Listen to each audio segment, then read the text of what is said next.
Hey guys, Diecastandlego here, coming to you with a review of the Norscot Caterpillar ct660 in 1/50th scale. I will not be covering packaging and that type of stuff. That's covered in the unboxing. If you check in the description of this video, there's a link to that separate video. I recommend watching it. So today, as I said, we have the ct660, Caterpillar's first line of vocational trucks. Basically, that means, on-road trucks on highway, not articulated haulers and such. This is the first in a group of Norscot models to represent Caterpillar's vocational line. They have tractors and like semi-trailers and stuff, and then this also comes in a yellow color. So to start off on detail, it's really great actually for a Norscot model. All those shiny surfaces look good, the red paint's nice and smart. There's a cat logo on the grill. Opening up the hood, you can see the ct660 engine in there, and also the body's mostly, at least the cab is mostly all metal. This grill up here is plastic and stuff. These walkways or steps are etched through. The doors won't open. That's not really detail. But plastic air horns, plastic exhaust stacks. Yeah, grill's not etched through. You have good lights though. These are plastic lights up here, painted on the mirrors.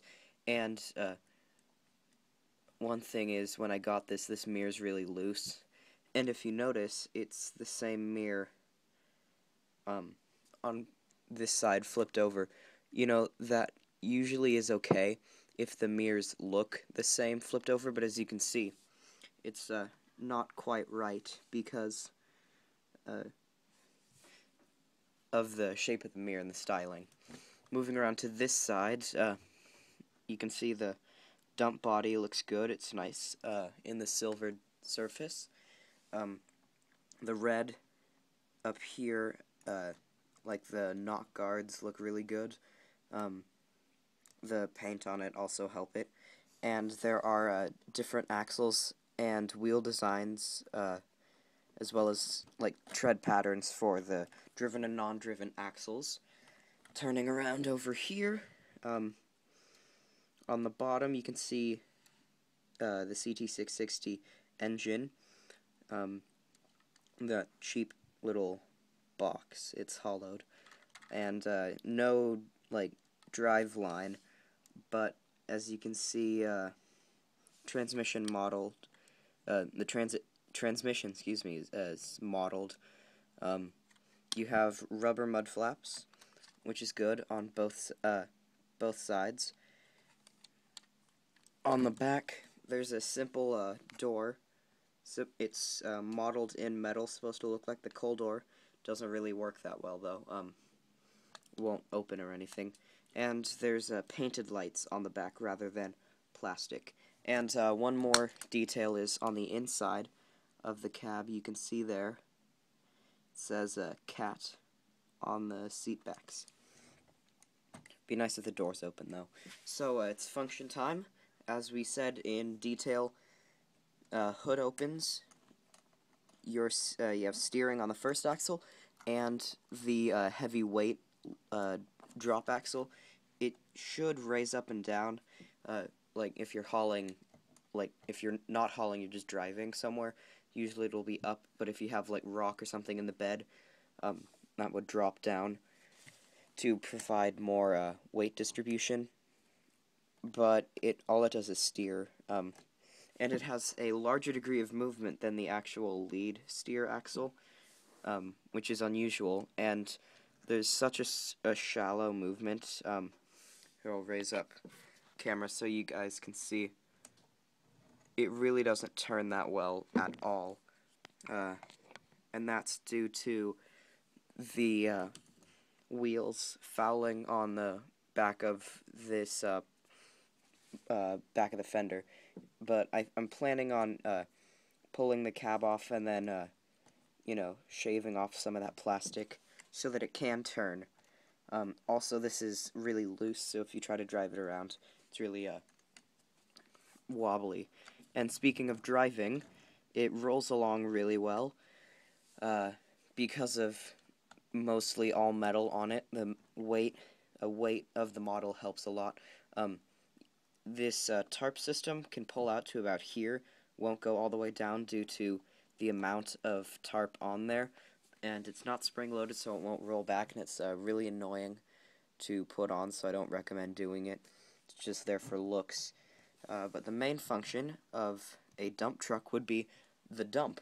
So raising up, there is a 4-stage cylinder, and the cylinder is as fat as I've ever seen a cylinder. I've been around quite a lot of machines, and something of this size shouldn't be that fat. You're looking at something about the size of a large mining loader, or even on large mining shovels. I've seen the ct660s in person, and that cylinder should not be that fat. Also, something that's not on the real ct660, see up there, this is on a track, which true it is fairly stiff, but it's not that good because the dump body will lift up, and the cylinder hasn't even moved yet. It's kind of funny. So that's just one drawback. Also,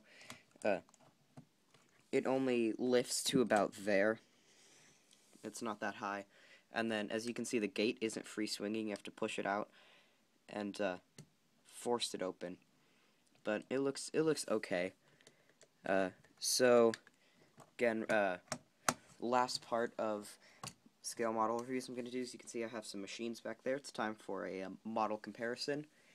We'll start out with the 980G, and yes, it's high enough to clear and dump. Here, I'll turn that around so it's better looking. You can clear and dump in if you were to load.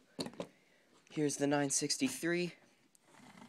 Really pathetic how high it lifts, or rather, how low it lifts, because as you can see, it can't clear.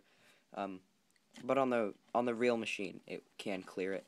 And the last piece I have here is the 320. It is possible to load with this. Also, the 924G, which is currently in a diorama, and I'm making stop motions with it. I can't pull it out. It is possible to load the ct660 with the 924G, which is nice because it's like the smallest Norscot loader. So thanks for watching, guys. Remember to check out the unboxing video, and also when they're up, check out the reviews of these other machines. So again, thanks for watching, and come back for more videos.